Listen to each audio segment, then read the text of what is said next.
Hello everyone, myself Arpita Patil, Assistant Professor, Department of Zoology, Srimati Indira Gandhi Government First Grade Women's College, Sagara. In today's class, I am going to discuss about animal architecture.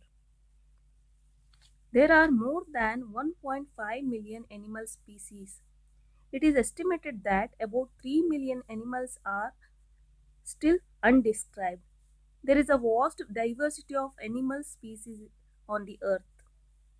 There are 36 recognized animal phyla, of which 9 phyla contain the vast majority of described extant species. These major 9 phylums are phylum Porifera, Coelenterata, Platyhelminthes, Aschelminthes, phylum Annelida, Arthropoda, Mollusca, Echinodermata, and Chordata. Remaining are minor phylums such as Rotifera, Phoronida, Entoprocta, etc. Before going to study about the animal architecture, let's study about the important characteristic of animals. First one is all animals are multicellular. They are made up of multiple number of cells and they are eukaryotic. They possess true nucleus. Means here nucleus is covered by nuclear membrane. Such nucleus is called as true nucleus. Hence the name eukaryotic. Eu means true, karyon means nucleus. And they usually possess diploid cells. An animal produces gametes by a special kind of cell division called as meiosis or reductional cell division, and these gametes are haploid in nature. And animals are heterotrophic in their nutrition. They depend on other organisms for their nutrition. Cell lack cell walls. In animals, cells lack cell walls. Animals' basic structure or body plan is it is like a tube in tube body plan. Body wall is considered as outer tube. Gut or gastrointestinal tract, that is GI tract, is a inside tube. Such body plan is called as tube in tube plan, and it is having two openings. The anterior most opening is mouth and posterior most opening is anus. Embryological development in animals. The embryological development in animals begins with the single cell called as zygote. Zygote is nothing but the fertilized egg. How do animals develop tube in tube body form? Today we are going to study about how animals develop tube in tube body form. By studying this, you are going to understand relationship classification of phyla. There are three fundamental processes. First one is morphogenesis. Morph means shape. Genesis means origin. Origin of shape or form is called as morphogenesis. Second one is differentiation. Process of cell becoming different and specializing for different function. At the early stage, all the cells are similar. They will become different and specialized to perform a different functions. That process is called as differentiation. Earlier, all are totipotent cells. During embryonic development, all the cells are totipotent cells. Later, they will get differentiated into different cells performing different functions. For example, muscle cells, nerve cells, etc. Next important process is growth. Growth is nothing but the increase in size. For growth, it requires input of matter, food. Embryology sequence of event. Fertilization, cleavage, gastrulation, and organogenesis. These are the sequence of events occurs during the embryonic development. First one is fertilization. Fertilization is nothing but the fusion of gametes, male and female gametes, that is sperm and egg. Gametes are produced by the process called as gametogenesis. These gametes are produced by the cell division called as meiosis or reductional cell division. Diploid cells, they will produce haploid gametes by the process called as meiosis. Therefore, this division is called as reductional division. The synthesis or formation of male gamete or sperm is called as spermatogenesis, and female gamete formation is called as oogenesis. Do you know what process produces every other cells in the human body? Other body cells. Apart from sex cells, other body cells are produced by the simple cell division, that is called as mitosis. It is also called as somatic cell division because body cells are formed by the mitosis. Therefore, this division is also called as somatic cell division. In this diagram, I have shown the process of fertilization. But there are two types of fertilization: internal fertilization and external fertilization. In aquatic animals, we find external fertilization, where the gametes are released into the aquatic media or water. From in water or in aquatic media, gametes fuse or fertilize. But in case of internal fertilization, sperms are transferred into the genital tract of the female, and sperm move and reach the egg, where it fuses with the egg membrane, and finally sperm nucleus fuses with the egg nucleus. This is called as fertilization. Let the division begin. This diagram shows the different stages of cleavage. Let's study what is cleavage. Cleavage is a continuous repeated mitotic cell division. It's a rapid mitotic cell division without any cell growth. Here, this is the first, in this diagram, first diagram, it is the zygote, which divides in particular plane to produce 2 cell, and again 2 cell divides to form a 4 cell stage, and 4 to 8 cell, 8 to 16. Like this, cells multiply in a geometric proportion. This process is called as cleavage. Finally, there is a formation of 32 cell stage. This is stage is called as morula. This image is of morula. It is the 32 cell stage. Continued divisions make the hollow blastula. Continuous cell division makes the hollow structure called as blastula.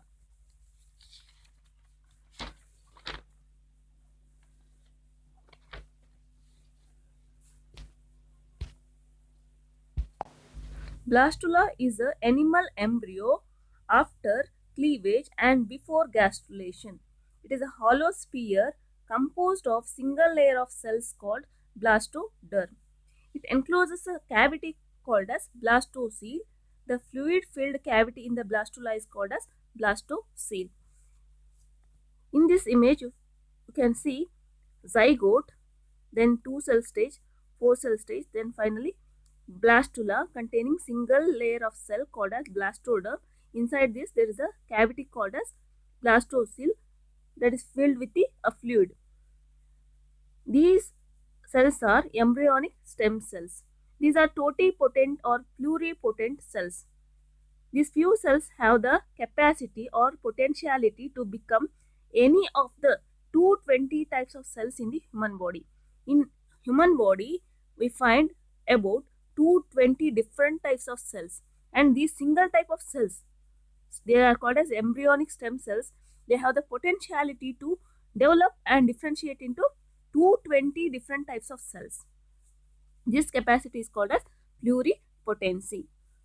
In second image, you can find the cleavage pattern of different group of animals. First one is in Amphioxus, second one amphibians, bird and mammals.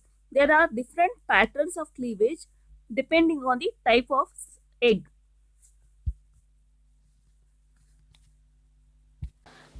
Gastrulation is a major morphogenic event. Gastrulation is nothing but the formation of a gut.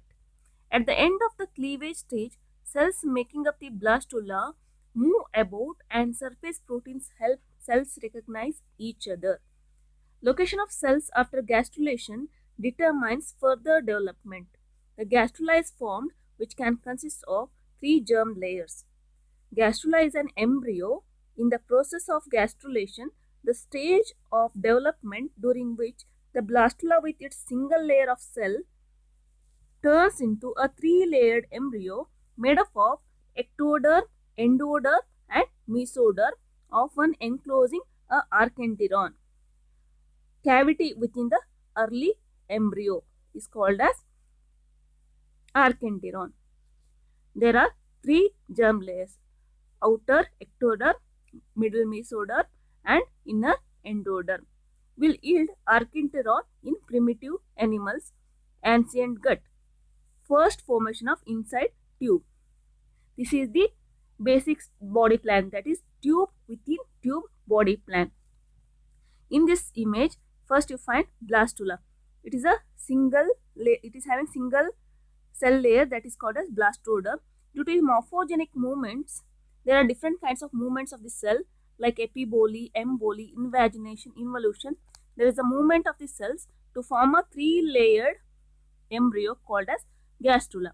Here I have shown only two germ layers, that is ectoderm and endoderm, because it is a gastrula of diploblastic animal. Due to the morphogenic movement, there is a formation of two layers, that is ectoderm and endoderm, and there is a formation of a cavity or a gut called as archenteron, and there is a small opening called as blastopore.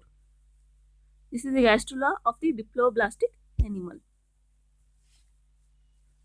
Next, you are going to study about the germ layers. First, before studying the germ layer, let's study about the tissues. Tissues are nothing but the collection of specialized cells working together or in a coordination and isolated from other tissues by membranous layer. Diploblastic animals have two germ layers, that is ectoderm and endoderm. For example, coelentrates. Triploblastic animals have three germ layers: ectoderm, mesoderm, and endoderm. Example, vertebrates. In this image, you see zygote, which is the diploid fertilized egg which cleave repeatedly by mitotic cell division. Here in this diagram they have shown 8 cell stage.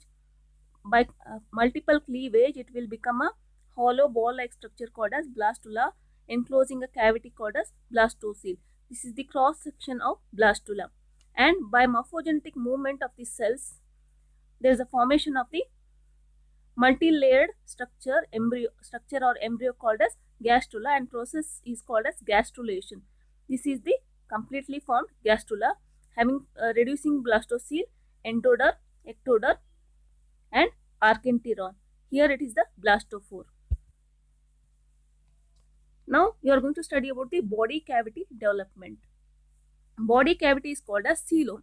It is a fluid-filled space separating digestive tract from outer body wall. The importance of the coelom are like this: it cushions internal organs, and it also allows internal organs to move independently of the outer body wall.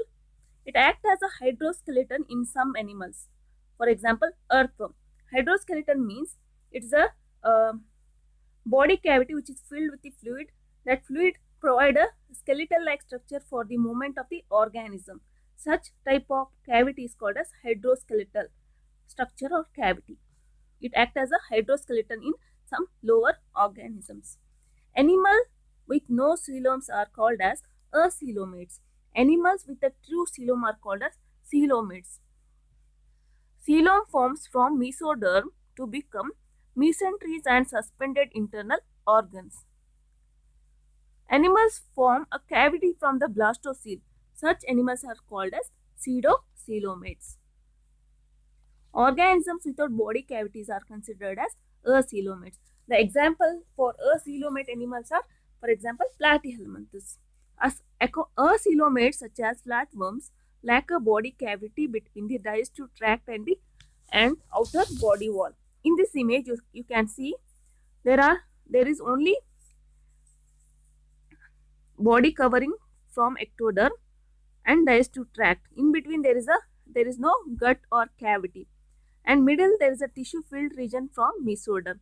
In between body wall and the gut there is no cavity or coelom. Such animals are called as acoelomates. Example are flatworms.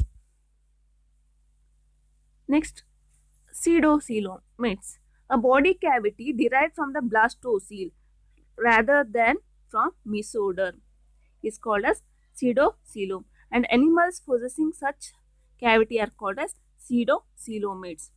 Pseudocoelomates such as nematodes have a body cavity only partially lined by tissue derived from mesoderm. In this image you find pseudocoelom. Here there is a body covering which is made up of ectoderm and digestive tract from ectoderm. Here is a coelom which is derived from the pseudocoelom which is derived from the blastocoel, and in between there is a muscle layer from mesoderm. In this type of cavity, it is not completely lined by the mesoderm, which is partially lined by the mesoderm, and this cavity is derived from the blastocoel. Such coelom is called as pseudocoelom. Example of animals possessing this kind of coelom are belong to phylum Aschelmanthus.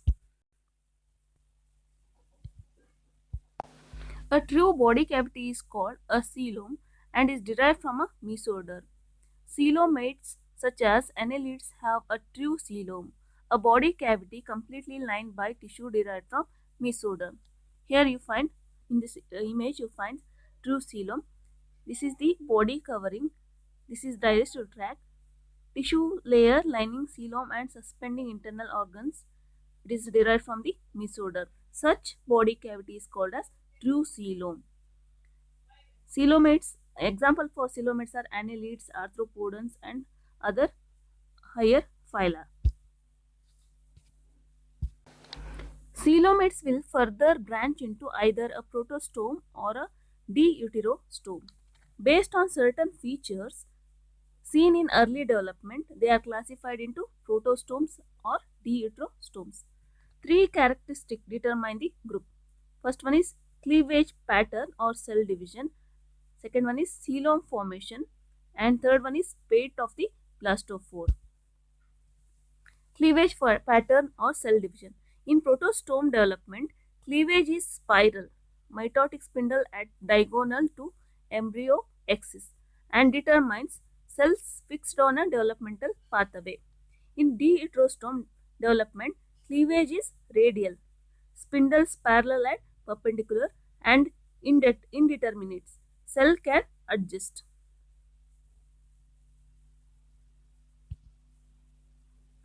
Coelom formation. In protostome development, the solid mass of mesoderm cell split to form the coelom. In deuterostome development, mesoderm buds from the endoderm. Here you can see this formation of coelom, body cavity lined with the mesoderm. Protostomes. Block of solid mesoderm splits to form coelom. In first diagram, you can see splitting of the mesoderm to form the coelom. In deuterostomes, mesoderm pockets pinch off of gut to form the coelom. This is the completely formed. In third diagram, you can see formed coelom. In protostomes, formation of coelom is by splitting off of the mesoderm to form the coelom. In case of deuterostome, mesoderm pockets pinch off of gut to form the coelom. Fate of the blastophore. In protostome development, the blastophore becomes the mouth. Pro means first or primitive. Stoma means mouth. Here, blastophore becomes the primitive opening, that is mouth. Hence the name protostomes. In deuterostome development, the blastophore becomes the anus. Next one is organogenesis. Organogenesis purpose. Formation of organs from three germ layers. Differentiation and continued morphogenesis. There are two important events occurs during the organogenesis. There is a formation of organs from three germinal layers and differentiation and continued morphogenesis. Different organs are derived from the different germ layer. Some are derived from ectoderm, some from mesoderm, some from endoderm. Here first you can see the list of organs formed by the ectoderm. The organs which are originated from the ectoderm. First one is epidermis, lining of mouth and rectum, cornea of eye, lens of eye, nervous system, thin lining of gut and branches, lining of excretory ducts, bladder, lining of lungs, tracheae, lining of reproductive ducts, uterus, vasa deferens, liver, pancreas. The organs or structure which are derived from mesoderm are skeleton, muscles, all three types of muscles, skeletal, smooth and cardiac muscles, dermis of skin, heart, blood vessels, kidneys, ovaries and testes. Ectoderm forms the following: epidermis, nervous system are they are originated from the ectoderm. In next class, I am going to continue with remaining part. I am going to make a series of video on animal architecture. Thank you.